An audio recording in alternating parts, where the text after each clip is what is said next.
Hello everybody, it's me Nate aka Devil Dog, and I'm back with another game review. This time I'm reviewing the just released Horizon Zero Dawn Call of the Mountain.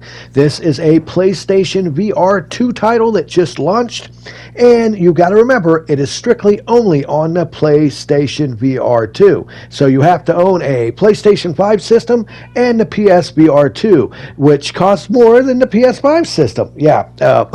But I'll get into that later.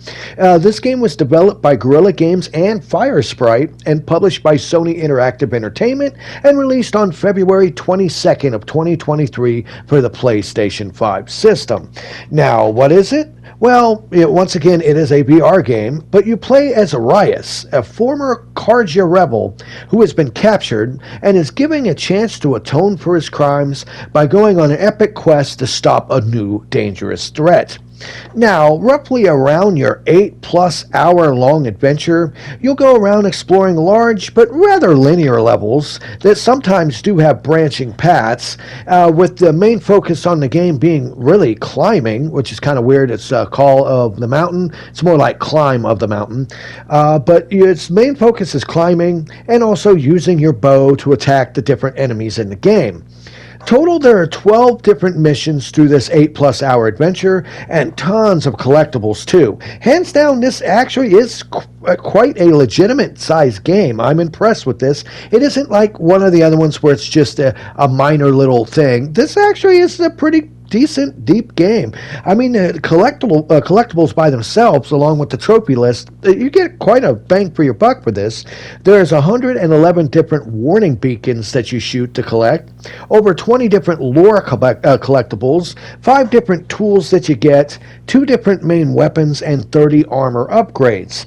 Now, most of the tools you get are story related that you progress through, and once you get so far, you'll get like a certain item that'll allow you to progress farther. So the tools are just different items that you use to progress and climb. Yeah, pretty much. Now, armor pieces, most of the time you can find them like laying around. And you also get them from some of the epic boss fights that you have in this. As far as I've checked, there are 5 different arrow types for your bow and arrow that you have. You have your original ones, your precision arrows, your blaze arrows, your shocker arrows, and your tear arrows. And it's really kind of cool that you actually have to physically make these. Now, what I mean is you take an arrow, you grab an item with one hand, you put it up to the arrow, and you move your hand around, and you like connect it to it to build these special, ammo for your arrow, your sheath or whatever. So, I mean, that's kind of cool. I mean, after all, it's VR, so they're going to do stuff like that.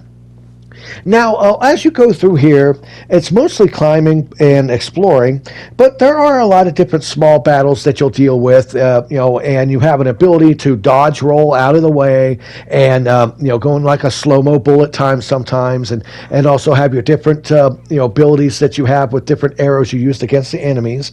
And you have like your smaller battles that you go through, but there are 6 giant main bosses in this game.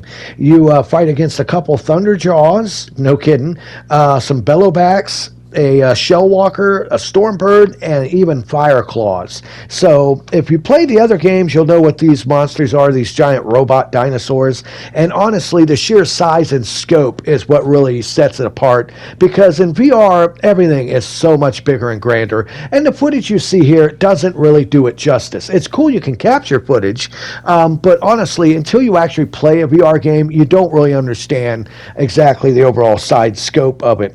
Now, the other thing is the way you play this game. On your left hand, there are some feathers, and they represent your health meter. When they're green, that means you have full health. As you get hit and lose health, they will turn red. In order to get your health back, you got to find food you find lying around, and you physically have to pick it up with your hand and hold it to your mouth and act like you're eating. And when you do that, you'll actually eat the item and get your health back. Honestly, I did this by accident. Along the way, there's so many different little things you can find, from like paintbrushes that you can literally paint stuff on rock walls. You can spend 20 minutes easily alone just doing that because the actual control of it is so fine-tuned. You can actually go and make some pretty nice artwork, and that's also along like finding musical instruments that you can pick up and actually blow and play, like these flutes and stuff. And honestly, there's all kinds of little knickknacks they put in this because it's a VR game to show off that it's VR that you can actually, manipulate and use.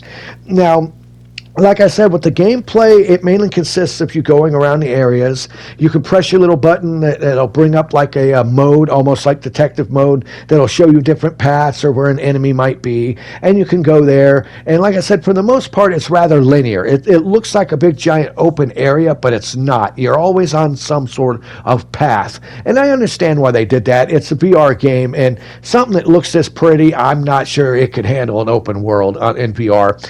The other thing, if you will even notice in this video, that as you move, it will actually make your field of vision shrink, and it does that in order to keep you from getting motion sickness. So don't think that's a glitch in the system or anything, but it does that to keep you from getting motion sickness. And honestly, out of the games I played, this one gave me a little bit of motion sickness, especially when I was fighting an enemy and I'm shooting my bow and arrow and I have to roll out of the way to avoid them and then turn to attack.